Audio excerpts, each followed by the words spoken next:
Alright, hi guys, good morning. So this will be our next lesson for UCSP. We have here society and culture.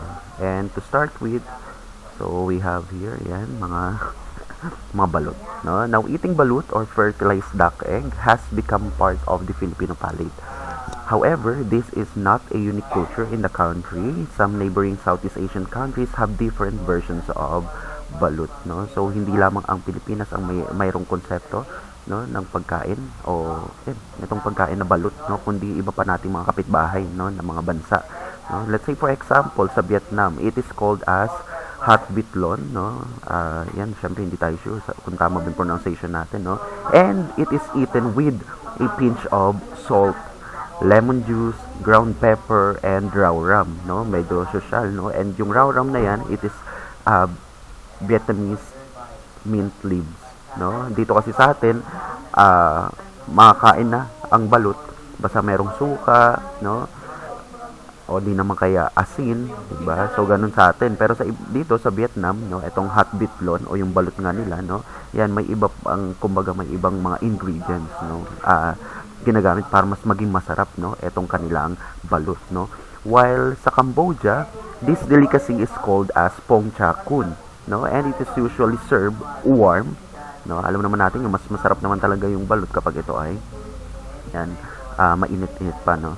With a mixture of lime juice and ground pepper. Now, eating balut is also enjoyed in Laos and some parts of China, no? So, in other parts of the world, actually, balut is considered as taboo, no? Although dito sa atin, no, sa Pilipinas and some of the neighboring countries na, nakapaligid sa atin nga, no?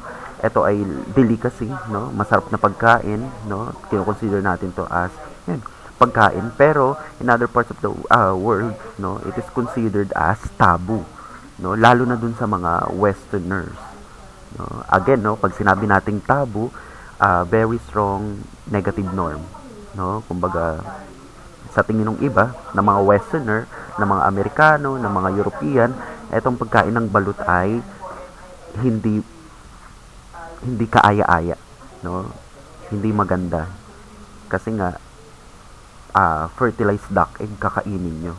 So, kumbaga ganun yung tingin nila, no, ng mga westerner sa mga countries na kumakain or may local delicacy na balut, no. And, ayun nga, they usually regard this delicacy as strange, no, terrifying, diba? Yan. Dahil nga dun sa, yan, kapag kinain nyo, diba, yung texture niya, yan, no. Now, talking about balut, no, we have here the relationship of society and culture. Now, culture and society are two different concepts. No? Alam naman natin yun na magkaiba ng konsepto ang kultura at society. Pero, no, pero they are related to one another, no? So each has its own meaning and function, no? Let's first define again, no, what is culture. And culture is the complex whole which encompasses belief, practices, values, attitudes, laws, norms, artifacts, symbols, knowledge, and everything that a person learns and shares as a member of society. No? So, ito daw yung mga bagay-bagay, no, na ginagawa natin sa, ayun, sa buhay natin, no? The moment na gumising tayo kanina, yan, yung structure ng bahay natin, yung pagkain na kinain natin kaninang umaga, no? Yung almusal natin, no? Yung language na ginagamit natin to communicate with our parents, 'di ba? And yung mga attitudes and norms, no? Na meron tayo na pinanghahawakan natin, no? Na ginagamit natin, no? Sa pag-socialize, no? With other people, no? At ginagamit din ng ibang member ng society, no, those are what we call that is culture, no. So mga belief, mga practices na yan, no. So culture encompasses almost all social aspects including our language, no, yung mga customs, mga values, no, norms, mores, rules, tools, yan, mga technologies, no, products, organization, institution of family, diba, education, religion, etc., no. So kasama rin 'yan, no, sa konsepto ng tinatawag nating kultura, no? So our culture defines who we are. So definitely since it is the sum of individuals' way of life, 'di ba? Etong kultura nga na 'to. So it reflects definitely the way of living ng mga tao, no? And whatever it is that we do, it is part of our culture, no? Remember that lahat ng ginagawa natin, the way kung paano tayo mag-isip, magsalita, and kung paano tayo yung mga actions natin, lahat 'yan, no? Lahat 'yan ay it is greatly influenced or affected by our culture, no? So, with this premise, it can be said that culture is a result of society. Siyempre, lahat naman ito, no? Lahat naman ito, lahat ng culture na meron tayo, lahat naman yan ay nanggaling from, ayan, sa tao lang din, no? Sa mga ideas and meanings na kine-create ng mga tao, no? Sa isang bagay o sitwasyon, no? Now, culture, just like every person, no? Comprise society. And, ayun nga, it is susceptible to change, no? Yung culture susceptible siya sa pagbabago. Kasi nga, ayun nga, isa nga sa aspect, 'di ba? Kung matatandaan niyo, isa sa aspeto ng kultura ay yan, unstable siya. Maari siyang magbago depending on the current situation na meron sa ating society, 'di ba? So, same thing with society, no? Society is not constant, no? Maaring yung mga membro ng society natin ngayon, syempre, pwede rin yan magbago, no? As a result, culture change along, diba? Kung nagbago yung tao, syempre magbabago rin ang kultura, no? Let's say for example, yun nga, nagbabago sa may mga new trends na nag-exist, no? May mga we have this what we call technological innovation, diba? New forms of communication, no? And many more, no? So people evolve over time as a result of their exposure, no? So maaari tayong magbago, maaari mag-evolve, no? Depende kung ano yung nakikita natin sa society o kung ano yung mga pagbabago na nakikita, napapansin natin sa ating paligid, no? Now, talking about society naman, no? Society can be defined as the interaction among people where they can share a common culture. And society can also refer to people from a particular place that shares the same culture. So, we all know that society is a group of people that share, no? The same culture, no? And syempre, itong mga tao na to, itong grupo ng tao na to can be found, no, in a specific territory, no, or place, no? Just like for example dito tayo, no, sa San Jose del Monte, Bulacan, no, yan sa San Jose. So we are society, no? This is society, no? Kasi nga yan, syempre may mga tao na nag-share ng same culture na kung saan itong mga tao na to ay matatagpuan sa specific na lugar, no? So a common location may not just develop a common culture, it can also be formed by, ayan, pwedeng sa gender, no, shared beliefs, mga values, norms, or activities, no, na may kinalaman with regards to culture, na ay nga nagpapakita na o bumubuo, no, sa isang society, no? Now, let's say for example, no, ang mga Bicolano, no? So, syempre, Bicolano, no, itong society nila, syempre, ito yung matatagpuan sa Bicol, di ba? Yan. And, ayun nga, talking about their culture, ang mga Bicolano, they are known, no, they love spicy food, di ba? Yan. While, ayun naman, no, yung mga Ilonggo, no, so definitely, they can be, ayun, found in Iloilo, and they are known to be, talking about their culture, they are known to be sweet and caring, no? So yun nga, no, at least with that nakikita natin, no, kung saan kang society kabilang, no, makikita rin, magre-reflect din ito, no, makikita kung ano yung kultura, no, na meron ka, na bit-bit mo, no, yan, bilang miyembro ng isang society. Now, we have here, ayan, the relationship of society and culture. Now, we have, before that, ayan, can society exist without culture? Pwede mo mag-exist ang society nang walang culture? Definitely, the answer is no, because culture and society are closely related to each other. No, hindi mabubuo ang isang society kung yung mga tao, 'di ba? Kung yung mga tao ay nagkakanya-kanya, 'di ba? I mean, yun nga, hindi mabubuo ang society kung wala siyang culture, no? Imagine na lang, 'di ba? Halimbawa nga, sa maliit na grupo na lang no ng tao. Halimbawa kayo, may mga kaibigan kayo, 'di ba? Now kayo na magkakaibigan, sabihin na natin na kayo ay society, no? Grupo ng tao, no? Ngayon, bakit ba kayo naging grupo? No? Paano bang nangyari na ay nga ano ba yung bagay na naging dahilan kung bakit kayo nabuo etong grupo nyo? Siyempre dahil dun sa culture na meron kayo o dahil dun sa mga same belief, values, hobbies, no, na meron kayo, no? Halimbawa, no, etong grupo na to, mahilig sila, etong society na to or etong group of friends na to, 'di ba?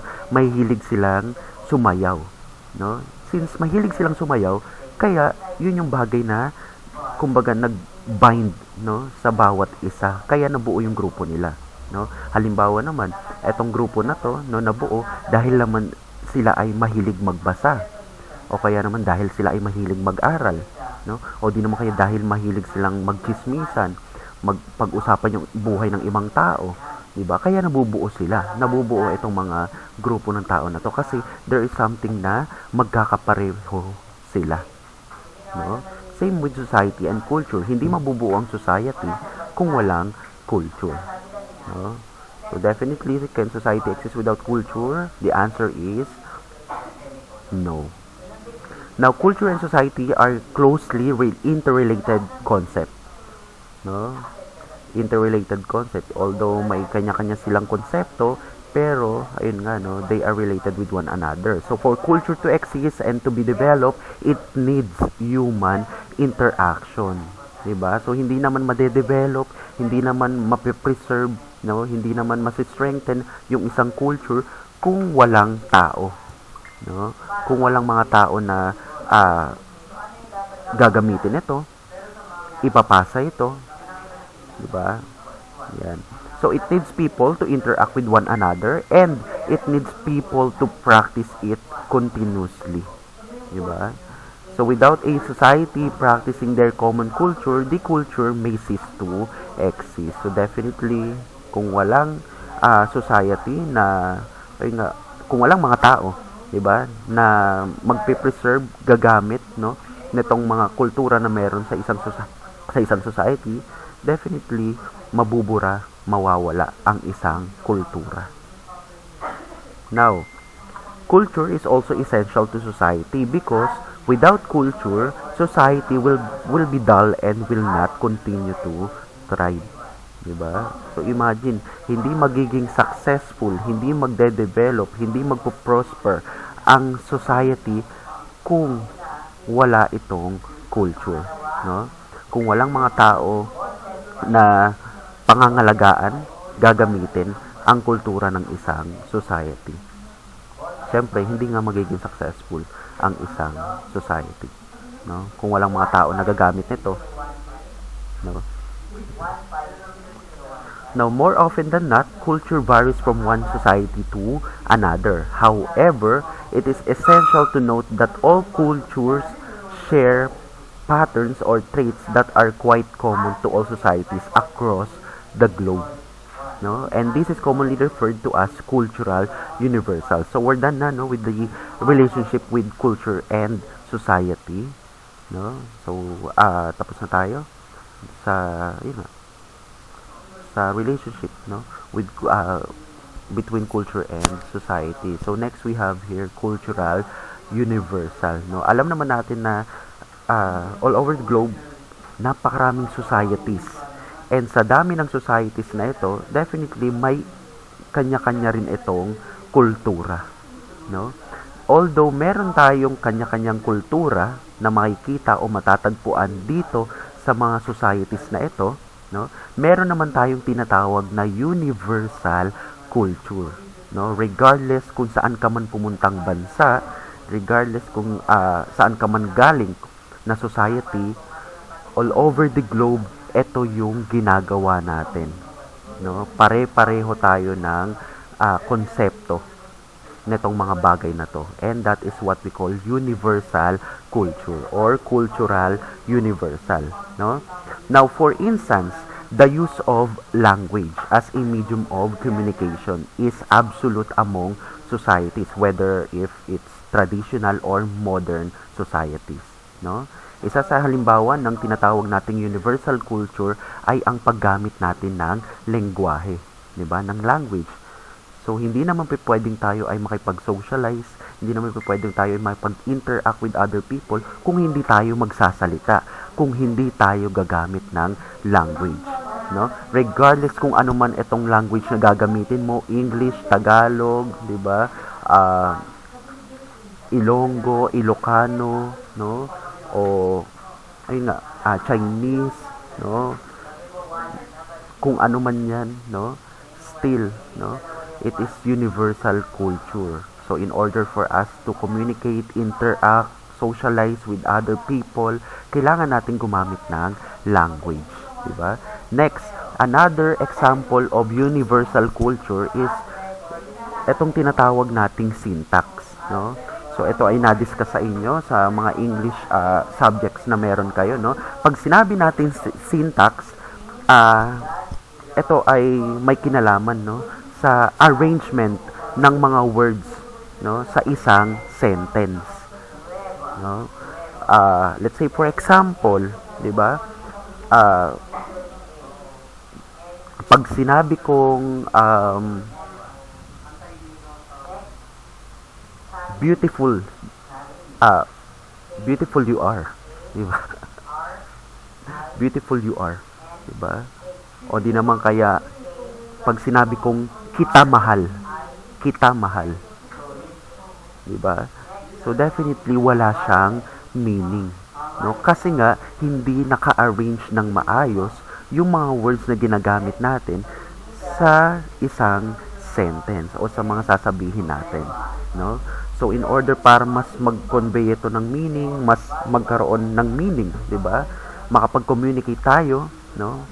Kailangan naka-arrange ng maayos yung mga words na gagamitin natin sa isang sentence, no? And that is an example of universal culture, diba? So in order for us to communicate, diba, and yun nga, to articulate clearly, no?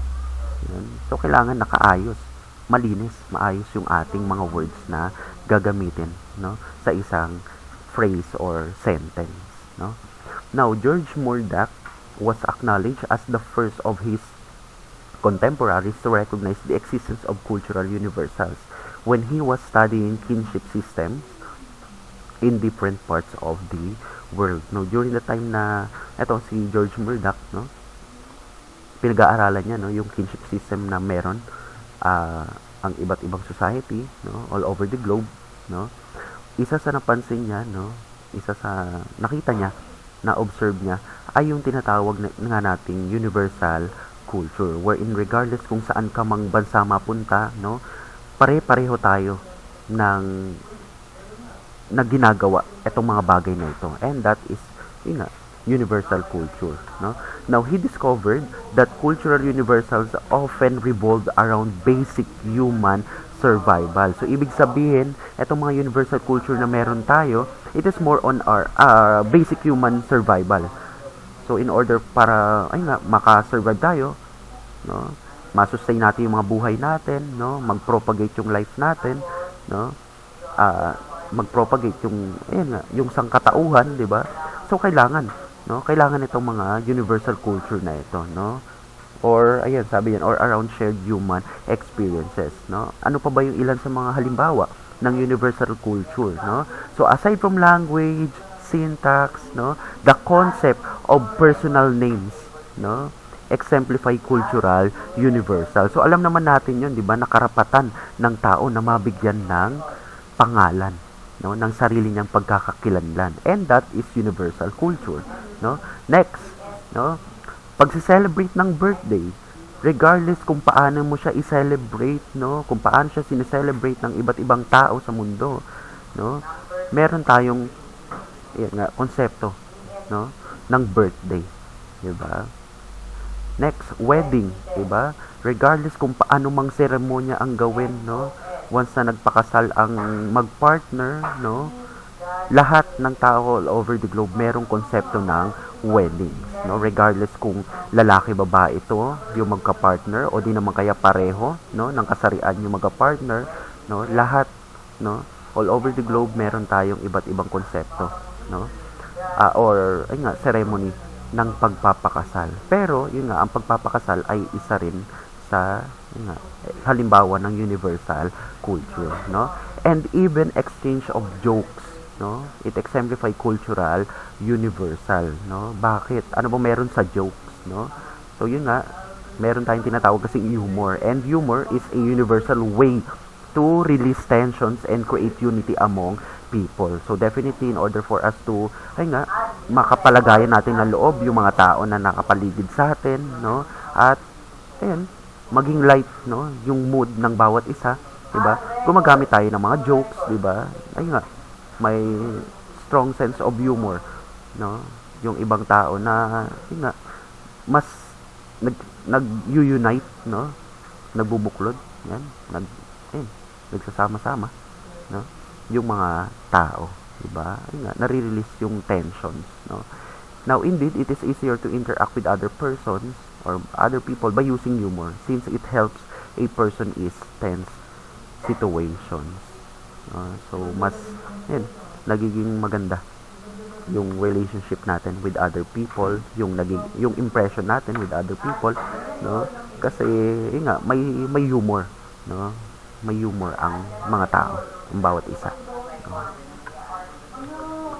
Now, this exercise, ayan, naibigay ko na rin ata ito sa inyo, no?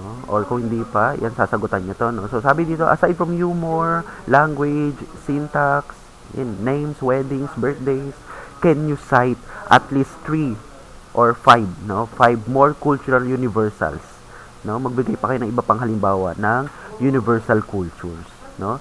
And explain how these cultures can transcend societal boundaries, no? Bakit kaya siya considered as universal culture, no? Pag sinabing transcends, it goes beyond, no, societal boundaries. Yun na, regardless kung anumang society, race, or nationality mo, no, lahat ito ay ginagawa. Now, ngayon, bakit kaya?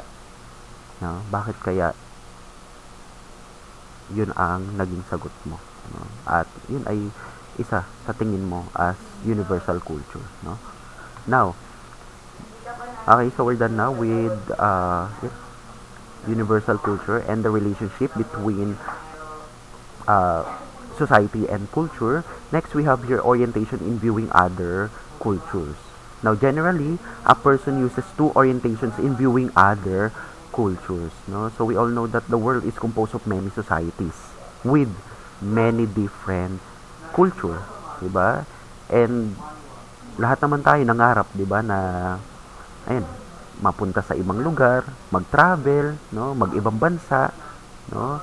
And kasabay nun, syempre nai-encounter natin, no, yung iba't ibang society na may unique na kultura, no? Now, for a human being, it is natural for us to view other cultures and compare our culture, no, our culture with these cultures na na-encounter natin, no?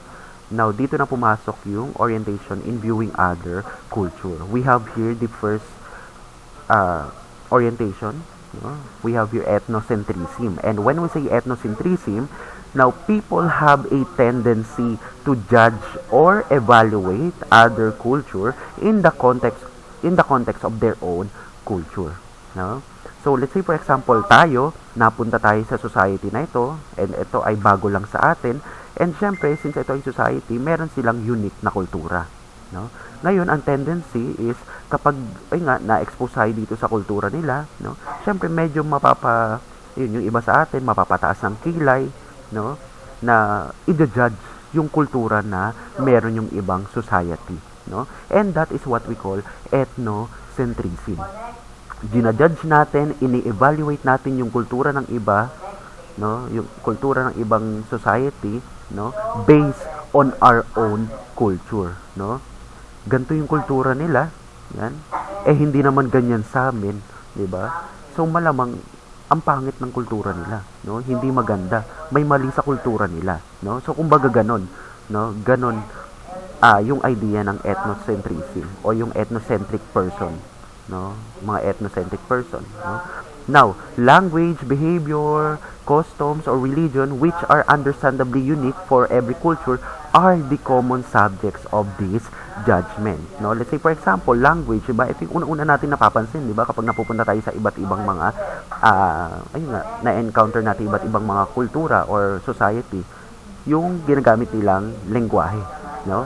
Dahil hindi natin maintindihan, no? I-judge natin, ano ba yan? Hirap, o kaya kung tinatry natin na intindihin sila, no? Yan, ano ba yan? Ang gara naman ng language nila, no? Ang gara naman ng mga salita na ginagamit nila, no?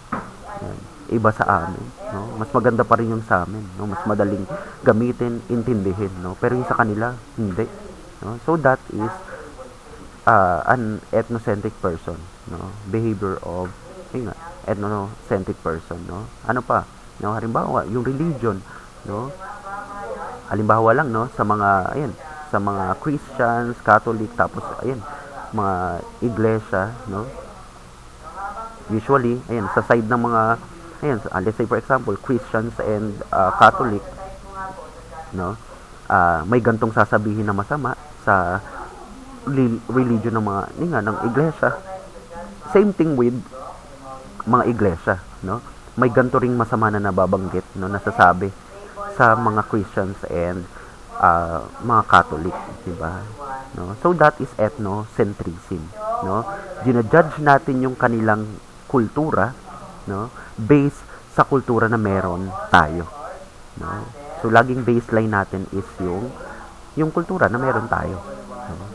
Now, sociologically speaking, this ideology or tendency is known as, ayun nga, ethnocentrism, no? Now, ethnocentrism basically pertains to the belief that one's native culture is superior to or the most natural among other culture, no? Bakit ba natin ginajudge yung kultura nila? Kasi, pag sinabi nating ethnocentrism, there is a feeling na superior yung kultura na meron tayo than them, no? Ibig sabihin, mas tingin natin na yung kultura natin ay mas tama, mas angat, mas maganda, mas superior than their culture, no? That is ethnocentrism. Now, an ethnocentric person sees and weighs another culture based upon the cultures and the standards of his or her own, no? So it is the idea that one's own culture is above or yun nga, superior, no, to all other culture, no?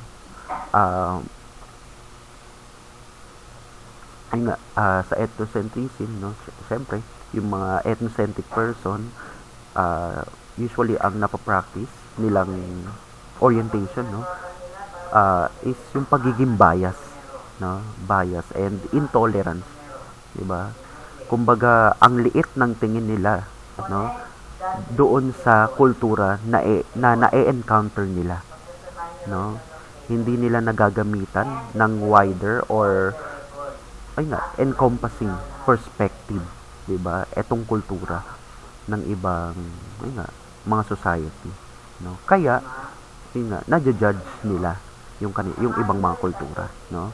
Now, the word ethnocentrism was coined by the American social scientist William Sumner in 1906 to provide a technical term for viewing one's ethnicity o ethno, and in the center of all culture, centrism, no? So ibig sabihin nakasentro, no?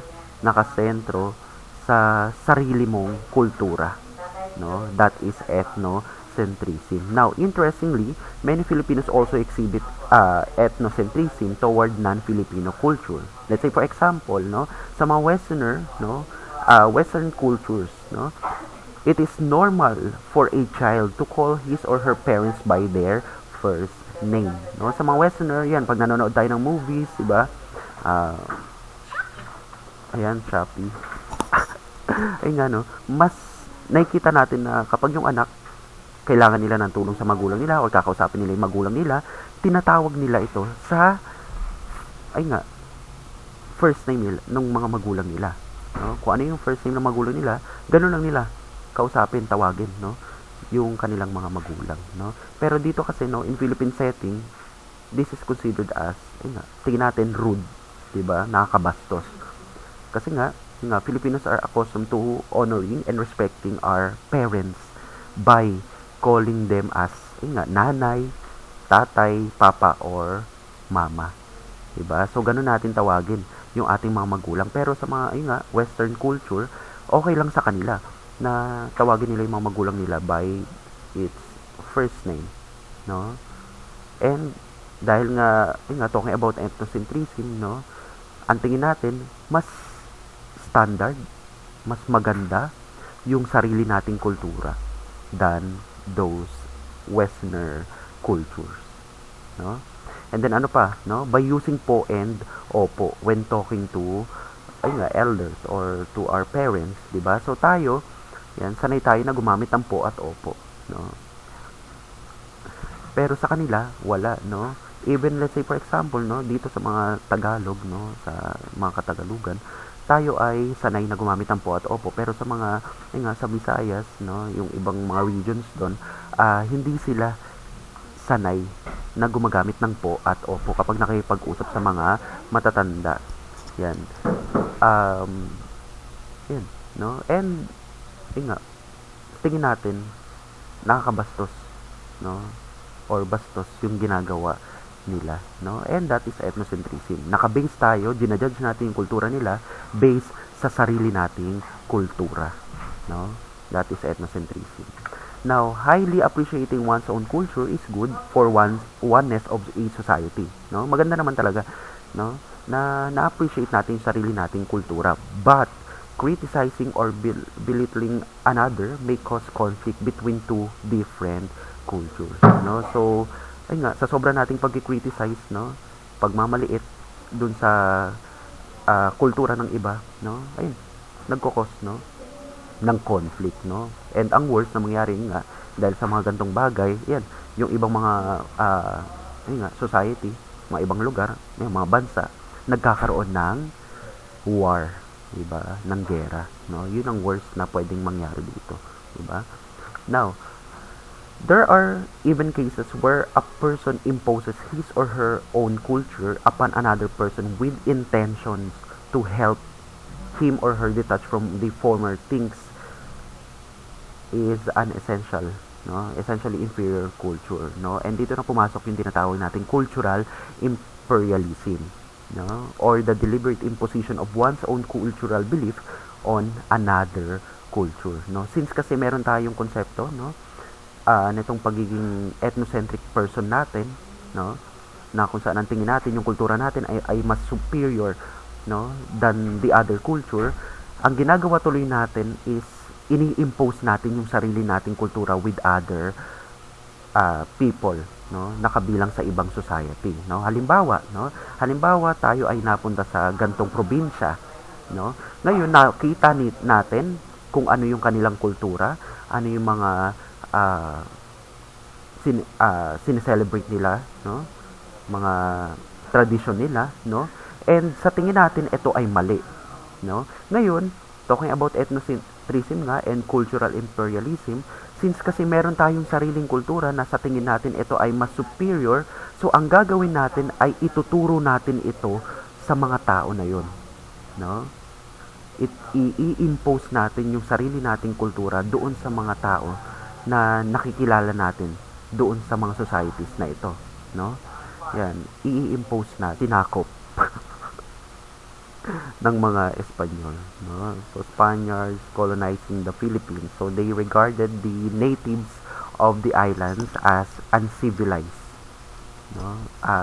And during the time na nung college kami, meron ako sa isang nabasa na libro or pinablish na libro ng isang Espanyol, no? Ang pangalan nun ay Sucesos de las Islas Pilipinas. And syempre, Espanyol ang nagsulat nun, and nakasulat doon na during the time na dumating daw ang mga Espanyol dito sa Pilipinas, napaka-uncivilized daw ng pamumuhay ng mga Indio o ng mga Pilipino, no? Na kung saan ang mga Pilipino daw ay kumakain ng mga bulok na pagkain, no? Wala daw social structure, no? Or political structure ang mga Pilipino, no? During that time, no? Nakita nila, na discover nila ang Pilipinas, no? And no, since ganon ang tingin nila sa mga Pilipino that time, no, sa mga Indio, no, so ang ginawa nila, no, as part of colonization nga, no, so syempre inintroduce nila yung kultura na meron ang mga Espanyol, no, sa mga Pilipino or sa mga native, no, sa mga Indio. And then ang ginawa nila ay since napakarami ng mga Espanyol na nandito sa Pilipinas, so ang ginawa nila ay syempre na-influensyahan na nila yung mga natives o yung mga Indio, no, yung mga Pilipino, no, na gamitin na rin yung kanilang kultura, no? And up until now, 'di ba? Hanggang ngayon ginagamit pa rin natin, no? Kasama na sa kultura tradisyon natin yung kultura tradisyon din ng mga Espanyol, no? So that is an example of cultural imperialism, no? Inimpose sa atin ang kanilang kultura since kasi meron silang idea o konsepto nitong ethnocentrism, no? Pagiging ethnocentric nila. So, ang baba ng tingin nila sa kultura na meron ang mga Pilipino, no? Kaya binago nila ito, no? At pinagamit yung kultura na meron sila sa mga natives or sa mga Indio, no? Yan. Pero yun nga, no, so talking about that, yung mga nabanggit doon sa libro na yun ng Espanyol na yun, no? Yung sinasabi kasi na nabubulok na pagkain, actually hindi naman talaga ganun yung pagkain ng mga natives o ng mga sinaunang Pilipino. Yung sa tingin nilang mga nabubulok na pagkain na kinakain daw ng mga Pilipino that time, actually yun ay bagoong. And sa tingin kasi ng mga Espanyol, ito ay nabubulok, no? Then isa pa is yung political structure, no? Yan. Actually during that time, no, meron na rin naman talagang kumbaga political structure, no, or social structure ang mga natives o ang mga Indio, no, yung mga Pilipino that time, no. Meron nga tayong tinatawag na 'di ba? Datu, 'di ba? Raha, no. May mga Maharlika, may mga Timawa, no. Bago pa lang sakupin tayo ng mga Espanyol, meron ng ganong social structure ang mga sinaunang Pilipino, no? So maling-mali yung mga nakasulat doon sa libro na 'yon, no? Anyway, share ko lang naman 'yun. Now, again, no, ethnocentrism pa rin to. So however, a highly ethnocentric person when exposed to new cultures may experience a culture shock, no? So halimbawa tayo ay naka-encounter, 'di ba, ng ibang society na may unique na kultura rin, 'di ba? May sariling kultura. Minsan, nagkakaroon tayo ng tinatawag na culture shock, no? Sobrang kakaiba kasi ng kultura na meron sila, no? Sobrang layo sa kultura na meron tayo. Hindi natin mailapit, no, yung kultura, hindi natin ma-relate yung sarili nating kultura sa kultura na meron sila, no? Nahirapan tayo na mag-adapt, no? Yan, kaya nagkakaroon ng culture shock, no? So, ayun nga, no? Culture shock happens when a person does not expect or accept natural differences, no? Halimbawa na lang, no, halimbawa sa klase nyo, no? Tapos meron napunta halimbawang nag-transfer na bagong estudyante, no, na napunta sa section nyo. And etong bagong estudyante na to ay galing sa probinsya na may gantong kultura, no? At iba yung nakalakihang kultura, no? And ibang-iba yung nakikita niya sa kultura na meron tayo. Halimbawa, nasa loob na ng kwarto, no, ng classroom, no? And then sanay kayong ganto, ganyan yung ginagawa, no?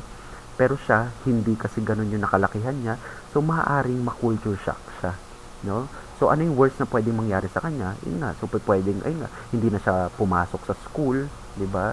Dahil sa sobrang, ay nga, hindi niya ma-adapt, hindi niya ma-accept, no?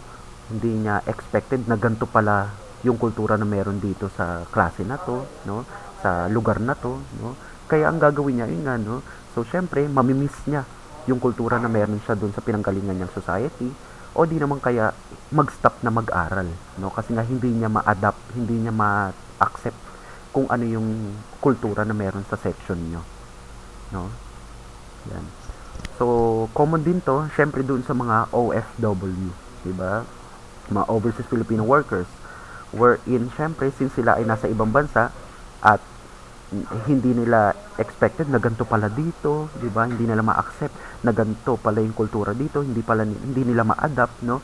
So, ang common na mangyayari sa kanila syempre ay nga maaring ayan, ma-experience nila yung mamiss, 'di ba? Mamiss nila syempre yung pamilya nila, ma-feel nila na gusto na nilang bumalik, 'di ba? Yan. So that is culture shock, no? So this may result in many other psychological phenomena to return to one's own culture. Yan, pwedeng ma-homesick, 'di ba? Or the desire to return to one's home.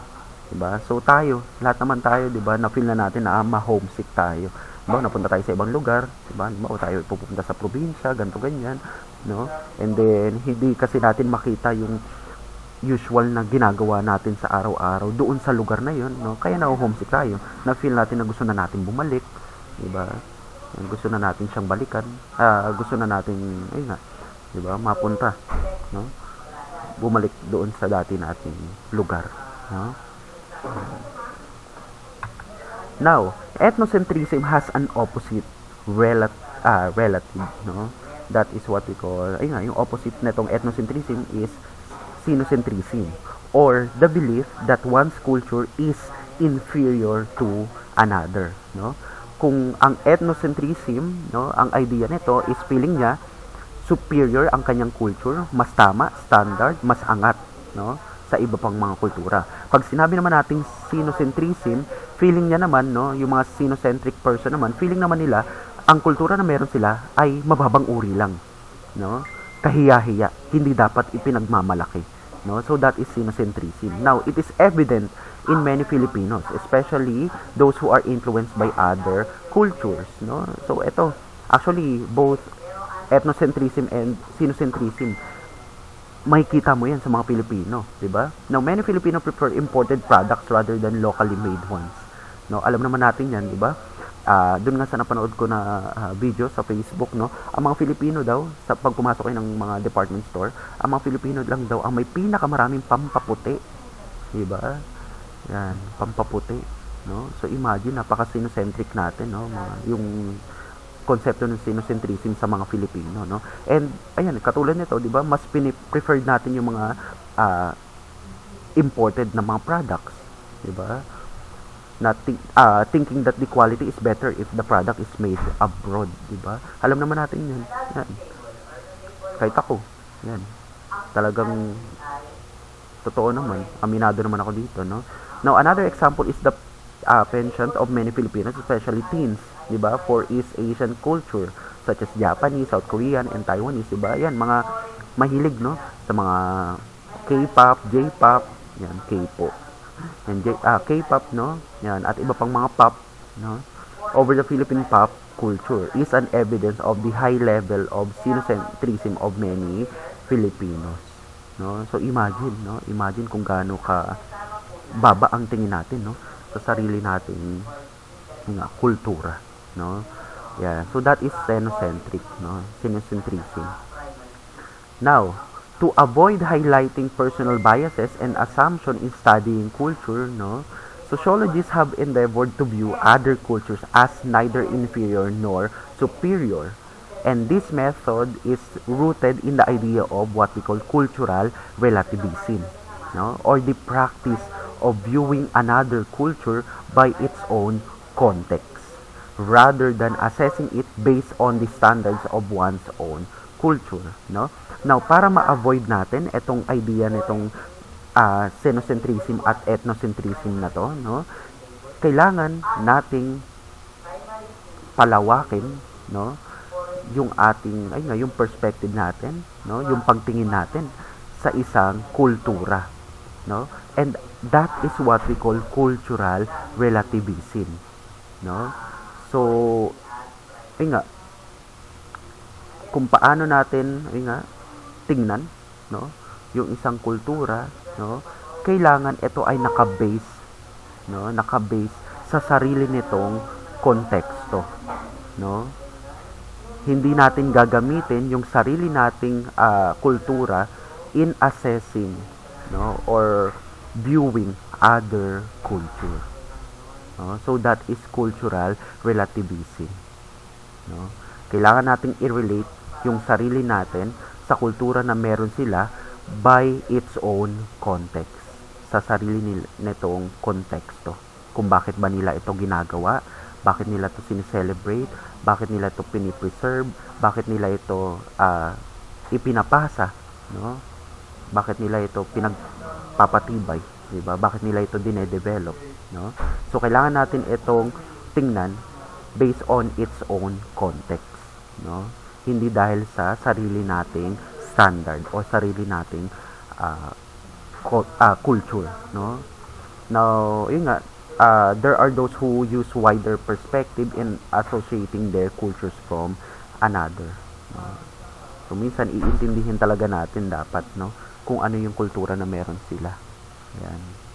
And then yun nga, there are people who accept and respect the evident differences from the members of the society, no? And that is cultural relativism, diba? Once na i-accept natin, at the same time i-respeto natin yung kultura na meron sila, no? That is cultural relativism, diba? Nilalawakan natin yung pagtingin natin, yung perspective na ginagamit natin in understanding their own culture, no?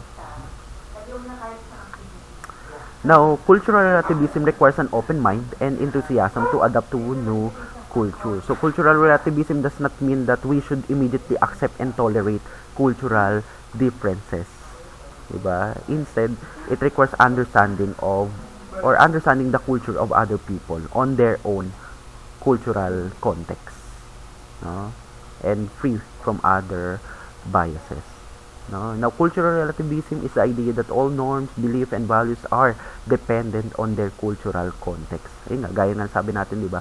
Ang kultura, nabubuo lang yan dahil lang din sa tao, no? Sa ideas and meanings na ibinigay ng tao sa isang bagay o sa isang sitwasyon. Kaya nabuo yung culture, no? Ngayon, in order for us to understand their culture, na itong mga may encounter nating society, no, kailangan nating gamitan ng cultural relativism, no? Kailangan nating lawakan yung ating perspective, no, sa pag intindi ng kultura nila based on their own context, no? Now, yan, itong cultural relativism introduced by Franz Boas in 1887, and according to him, civilization is not something absolute, but it is relative, and our ideas and conceptions are true only so far as our civilization goes, no? So with culture, cultural relativism, it is suggested that the way people live should be evaluated not based on our own cultural context, no, but their own context. And so in sa madaling salita, it only means that respect and tolerance, diba? Kailangan natin respetuhin kung ano yung kultura nila, no, and at the same time i-tolerate, o kung hindi man natin i-tolerate o di man natin i-accept, diba, at least i-respeto natin kung ano yung kultura na meron sila, no? And since tayo yung bago, no, doon sa kultura na meron yun, na meron itong mga societies na to, tayo yung pumasok sa society nila, no, dapat nating i-respeto, no? Kailangan nating gawin if ever man na kailangan talaga, di ba?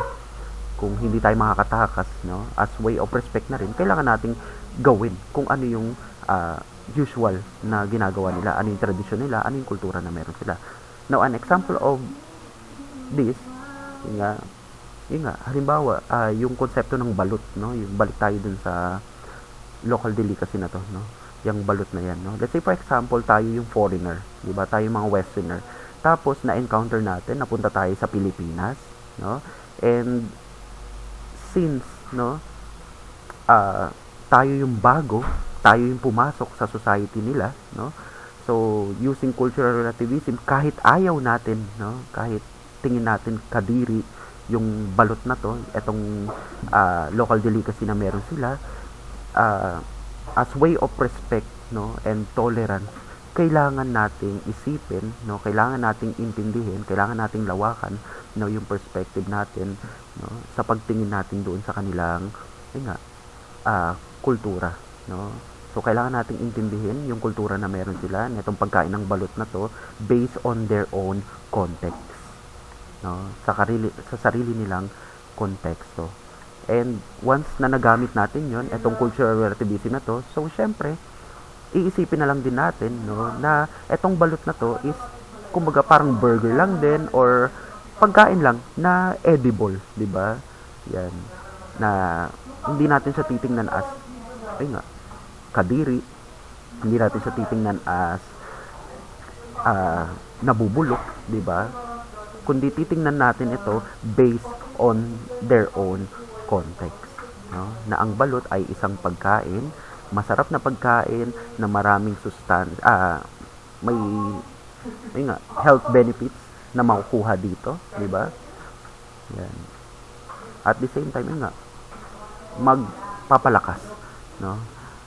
Magpapataas ng sexual desire ng isang tao, no? So kung gano'n nila tingnan etong pagkain ng balot, syempre as concept of cultural relativism, dapat ganun din tayo, no?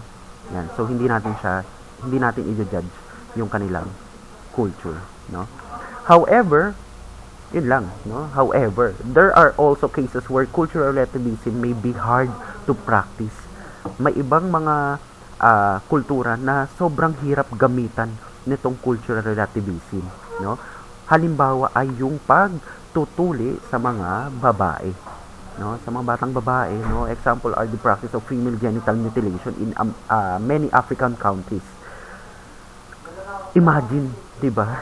Tinutuli ang mga babae, mga batang babae, 'di ba? Kung ayan, so ayan, gamitin natin etong yung pagiging ethnocentric natin. Syempre, ang tingin natin dito mali, no? Kasi sa atin, sa kultura natin, hindi natin 'to ginagawa, yung pagtutuli sa mga babae, 'di ba? Pero sa kanila, ginagawa nila 'to. And that is, ma-judge natin sila. And yun nga, ang sasama nila, 'di ba? Kasi kawawa naman yung bata, kawawa naman yung babae, tinutuli nila, 'di ba? Yun, so that is ethnocentric. Yun, lumabas yung pagiging ethnocentric ko, no? Yan, no? And then, ayun nga, no? So talking about cultural relativism, ayan, sige, intindihin natin, no, na etong ginagawa nila kasi based sa kanilang konteksto, no, kung bakit nila ito ginagawa is para daw kasi ma-relate netong mga batang babae na to, no, yung mga babae na yan, mga bata na yan, yung kanilang sarili, yung kanilang pagkatao, no, sa mga ancestor nila, no. At the same time, para mas maging ganap na babae daw sila, no, kailangan nilang magpatuli, no. At bukod doon, no, para rin daw, no, etong mga bata na to, itong mga babae na to ay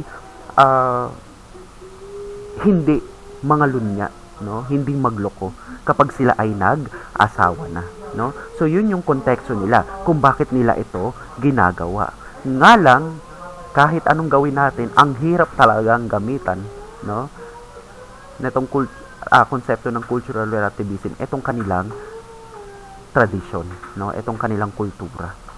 Bakit? Kasi ayun nga, dito nagkaroon ng maraming mga health issues, no. Unang-una,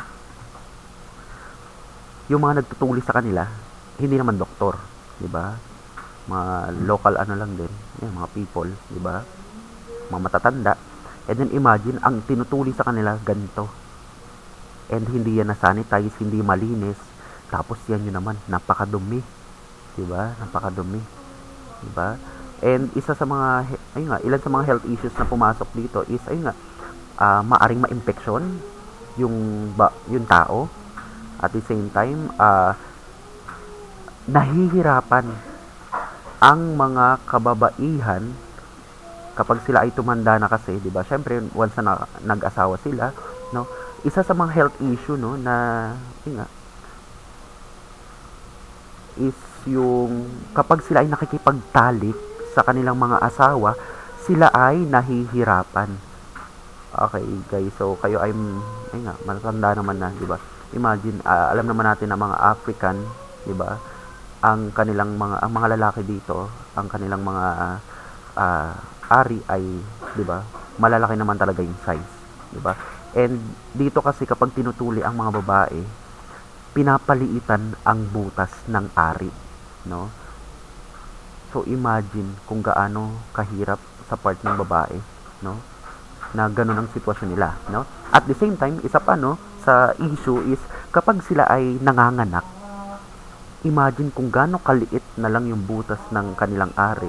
Paano lalabas ng maayos yung bata, yung baby, no? Now, isa-send ko sa GC yung video, no? Netong female mutilation na to, no? Genital mutilation, no? So, medyo masakit siya sa puso, nakakadurog, no?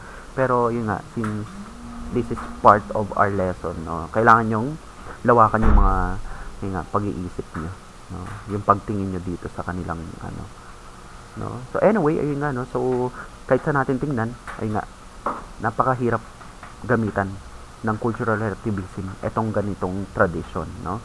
Although ayun nga, no, may ilang mga lugar, no, sa Africa na kung saan ipinagbawal na etong mga gantong tradition, no, ng pagtutuli sa babae. Pero may ilan pa rin talaga, no, ng mga indigenous group na talagang ayun nga, pinapractice pa rin etong gantong kultura, no? Next, isa pa, no, sa mahirap gamitan ng konsepto ng cultural relativism ay yung ayan, syempre papatalo ba tayo, di ba? Yan, meron din tayo niyan, no, sa Pampanga, no, wherein men are crucified during Lenten season. Yung pagpapapako sa krus, di ba? Now imagine kahit anong gawin natin, hindi natin maintindihan bakit kailangan nilang magpapako sa krus. Eh ginawa na nga yan ni Jesus, di ba? Hindi naman sila Diyos, di ba? Bakit nila kailangan gawin? Di ba? Yan, no? So anyway, yan. So mahirap gamitan ng cultural relativism, no? Now that is again cultural relativism. So in order for us to really understand, no, without biases, without judgment, no, yung kultura ng ibang society, so kailangan nating intindihin, no, kailangan nating gamitan ng wider perspective, no, yung kultura ng ibang tao, no, understanding it on its own context, no, that is cultural relativism. Now another exercise, isasend ko rin to sa inyo. So you have to observe Philippine society. Now, aside from the example na nabigay natin kanina, no? Yan. So give other examples of Filipino viewing other cultures in the manner of, ayan. Una, ethnocentrism. Ano kaya yung mga sitwasyon, no? Or mga iba pang halimbawa ng mga sitwasyon na pwede nating maibigay, no? Na nagpapakita ng ethnocentrism. Next is xenocentrism, and last is cultural relativism, no? Another assignment, no, activity, sabi dito, what actions can social institutions present to promote cultural relativism and mitigate ethnocentrism? And then last, is it possible for a society to have individuals who do not practice ethnocentrism, no? So that's it for this video, no? So kung meron kayong question, guys, pwede niyo akong i-PM, no? Chat niyo ako. Yan. And yan, mag-iingat kayo sa maghapon, no? Thank you for listening and watching. Bye.